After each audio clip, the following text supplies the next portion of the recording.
40 units na mga fighter aircraft para sa Philippine Air Force aprobado na ng Pangulo. Ito nga po mga idol ang inaantay na go signal ng Philippine Air Force para sa kanilang acquisition project. Yan ang pag-uusapan natin, pero bago yan, kung bago ka lang sa aking channel, huwag mong kalimutang mag-like, subscribe at i-hit mo na rin ang notification bell button para lagi kang updated sa mga bagong videos natin.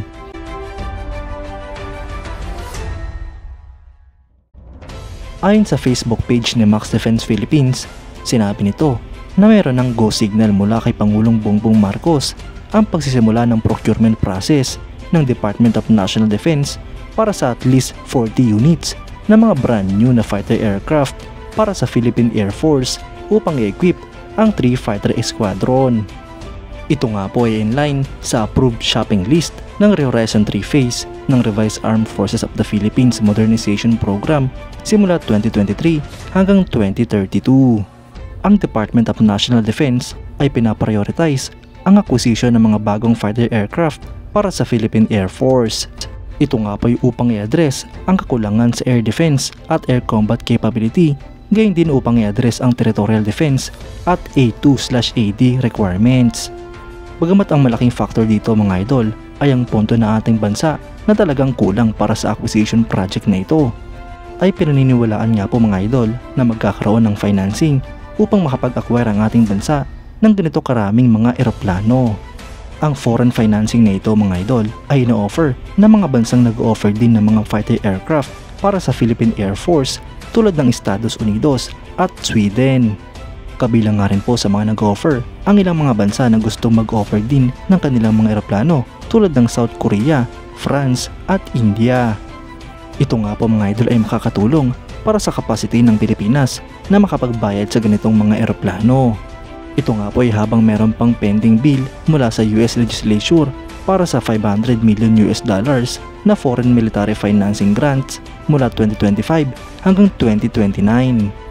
Kapag naisabatas ay malaking tulong ito para sa Pilipinas upang pondohan ang mga modernization program projects ng ating bansa, lalong-lalo na ang multi-role fighter aircraft acquisition project. Ang pag-procure nga po sa 40 units ng mga bagong fighter aircraft ay hiwalay pa sa attempt ng Philippine Air Force na mag-procure ng second-hand na mga F-16 mula sa Estados Unidos o third-party countries na bubuo sa fighter capability ng ating bansa. Ang dalawang proyekto nga pong ito mga idol ay hiwalay din sa additional na light combat aircraft para sa FA-50 Block 20 Fighting Eagle ng South Korea.